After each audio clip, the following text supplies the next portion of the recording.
From the most trusted names in local news, KDPG Sunday Edition. Good morning and welcome to the KDPG Sunday Edition. I'm Ken Rice. Pennsylvania's Auditor General is the state's chief fiscal watchdog, responsible for doing financial audits to make sure that state money is spent legally and properly. The office was created by an act of the General Assembly in 1809. It was an appointed position until 1850 when it became an elected office. Today, the Auditor General's financial oversight ranges from school districts, Allegheny County's Port Authority, volunteer fire departments, and lately to gun safety, climate change. This morning, we're going to be talking about all of that with Pennsylvania Auditor General Eugene DePasquale, a native of Pittsburgh who went on to represent York County, where he and his family live, in the State House. Also with us, David Shribman, executive editor of the Post-Gazette. General DePasquale, thank you for returning to the KDPG Sunday Edition. So let's start with what's been in the news most recently, your audit of the Port Authority. Right. You determined that a third of the time buses are not on time. That's correct. I'm guessing that's not news to a lot of Port Authority riders. A couple things. Number one is they are improving, and I believe the new executive director is trying to take the Port Authority in the right direction. But still, it was a concerning amount of time that they were late, especially when we looked at other major metropolitan areas where we ranked lowest in the country as far as being on time. Why that's important is, look, we're trying to make sure people are getting to work on time, students are getting to class on time, and many of them rely on this to get there.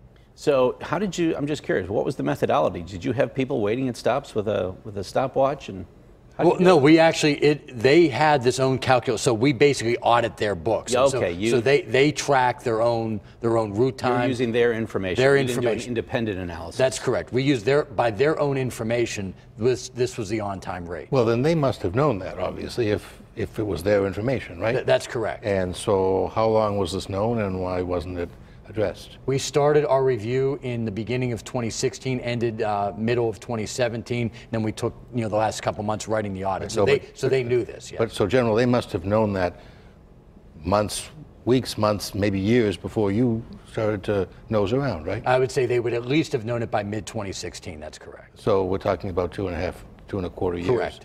Inattention. That's correct. So did you identify issues that make this system unique? Why are we having the problems here that other cities aren't having, or at least to the extent that we have here? It's a broader question that certainly I'm going to talk to my team about, and we're going to engage with the Port Authority more on what are other cities doing or other port authorities doing that we're not doing here in the Port Authority in Allegheny County.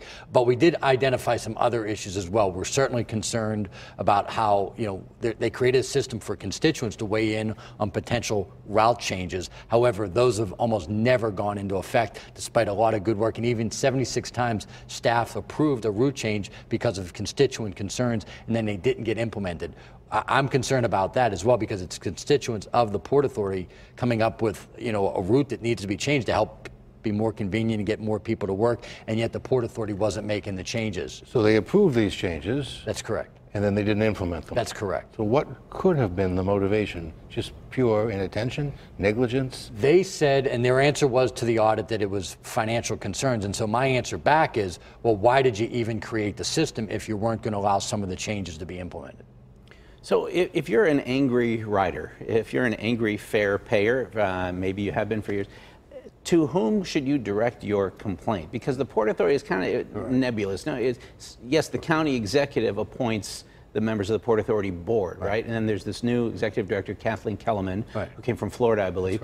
Is this her fault? Is this Rich Fitzgerald's fault? Whose fault is it? I do think prior to Ms. Kellerman, there was some pretty poor leadership at the executive director. We had some even more scathing audits going back previous cycles. So she, I think, has an opportunity to try to turn this around. It's not going to be easy. Certainly, the executive and county council, while not being directly responsible, is where constituents can certainly engage on some of the concerns that they have. But at the end of the day, it falls on the executive director, Ms. Kellerman, to try to turn this around. Isn't the notion that my bus is late kind of common? So why are these buses so much later? There's probably one of three reasons. Number one is, I think what is potentially one of the reasons is needing to have more truth in advertising. Meaning sometimes they put the schedule down when they want the bus to be there, but a wish is not a plan. But you might be in the position of being the airlines of kind of lying to make sure that you're on time. That's right. So what I believe is that they should adjust their schedules to be what is reality as opposed to what they want it to be.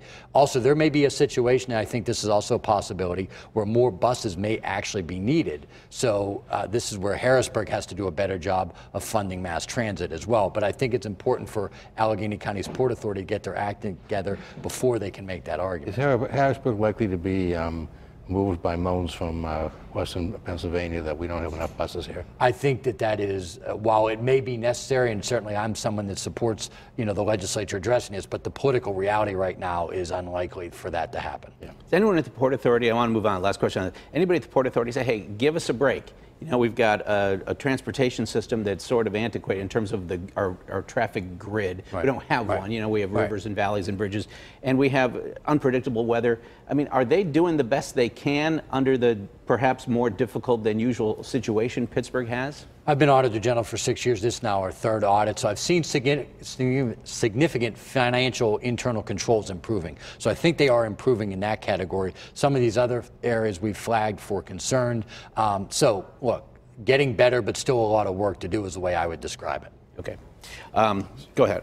Something else? All right, let's talk about pharmacy benefit managers. People don't know what those are. No. What is that? No, so you certainly have the pharmaceutical manufacturers that make the drug. You have the retail operation at the ground level where people go and they buy their prescriptions, whether it's at a bigger chain or their independent pharmacy. The pharmacy benefit managers are this internal middle person that now we have to come to grips with, make billions of dollars of Pennsylvania taxpayer dollars, from about $1 billion in 2012 to about $3 billion today. And what do they do?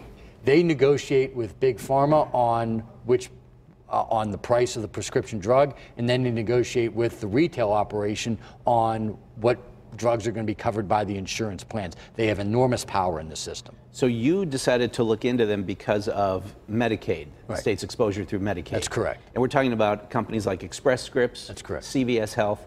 What problems did you find? Well, we found that, first of all, there's no transparency on the actual contract. So they are a subcontractor of the state. I know that sounds like, okay, what does that mean? So the state gives a managed care organization the money, then they subcontract with the pharmacy benefit manager. Why does that matter? You're talking about, again, $3 billion of the state's Medicaid dollars.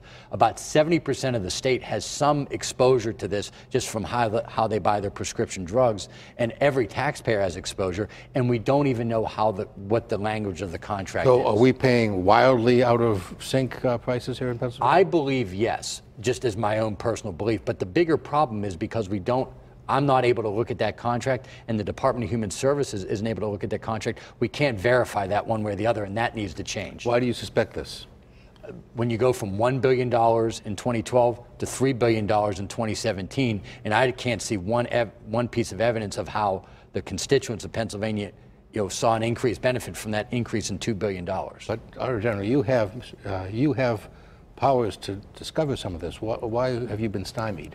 Because as a subcontractor, we can't get at the CVS Caremark or Express Scripts or any of the other pharmacy benefit managers. They are shielded from my review, and even the Department of Human Services, who's technically their contract agent, is shielded from that review as well. What can be done to remove that shield? One of the things that I've recommended in my report is that the legislature can simply pass a bill making, instead of going through the managed care organization, have the state be a direct contractor. And if that happens, I'll be able to see exactly where every dollar goes and the contract term. But are you likely to face opposition from, say, conservatives who might say one more step towards government regulation, government intrusion into our lives and into our health care? Here's the good news. Despite political differences, obviously, in Washington and Harrisburg, this is one issue where we've seen even conservative Republicans and liberal Democrats agree that there needs to be more accountability on these billions of dollars, because it actually is, in a sense, the perfect nexus, right? From the liberal perspective, it's about making sure the Medicaid program works better. From the conservative perspective, they're concerned that there's billions of dollars going out and no one's reviewing it. So I think there may be actually a way to get a deal. And that the market might not be at work. That's correct. So USC did a study of pharmacy benefit managers. I was surprised to discover that sometimes, this may be a private sector phenomenon, sometimes the co-payment that you make at your pharmacy is more than the prescription costs. That is sounds ridiculous other than it's true. I even put together a video, and it's at paauditor.gov, and we're trying to get that out to as many people in Pennsylvania as possible. There are ways for consumers to save money. We put 3 easy steps that right now are not readily apparent. One of it is it's actually up to the customer to ask the pharmacist, because the pharmacist right now is banned from doing this. So let's say I have a $25 copayment for a prescription that costs $3. That's right.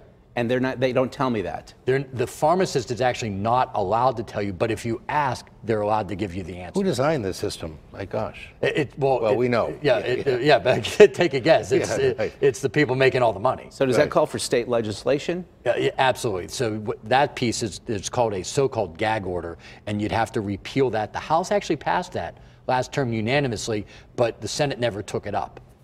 When you I'm befuddled by this. Can you, as a consumer, at the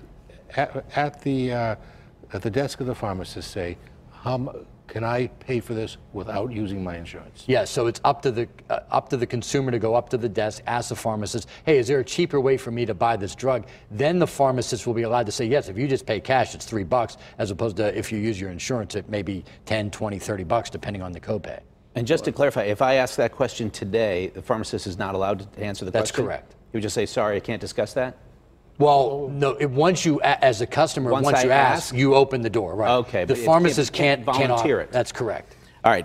Let's move on to something else. You discovered some interesting practices by elections officials in Luzerne County. Not close to here, but it raises questions about what happens at the county level in terms of election equipment and the integrity of our elections. What did you find? We found that there is an election company, EES, that does these. Now, they're the largest in the country, but it's not necessarily just them. What we found out was that there was this Vegas junket that was put together where an election official from Luzerne County, who that county uses that particular machine, then that machine company paid for this election official to go on a junket to Vegas where they had this secret board making decisions on how they were going to implement the policies of this company.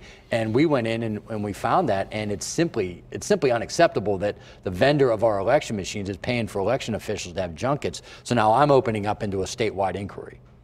Now, if it weren't for you discovering this, how would voters in Luzerne County know this? There's no. Because the ballots were in Russian. Well, there's no guarantee that it would have been discovered, but now I do think that there's going to be. I've seen this issue literally has blown up. So when you think about what happens on, Twitter, for example, when I sort of put out that I'm doing a statewide inquiry on this, and we found out about the junket, it literally became like where people now in all over the country are chiming in on this story. So there's going to be a lot of interest on this, and anyone that went on this junket is going to be found out, and there are going to be, I think, significant accountability based on just our initial response. We need to take a break. When we come back, I want to talk about some issues that people might not think are under the purview of the Auditor General, things like gun safety, climate change. We'll be back with the Auditor General Eugene DePasquale here on the KDPG Sunday Edition in just a moment.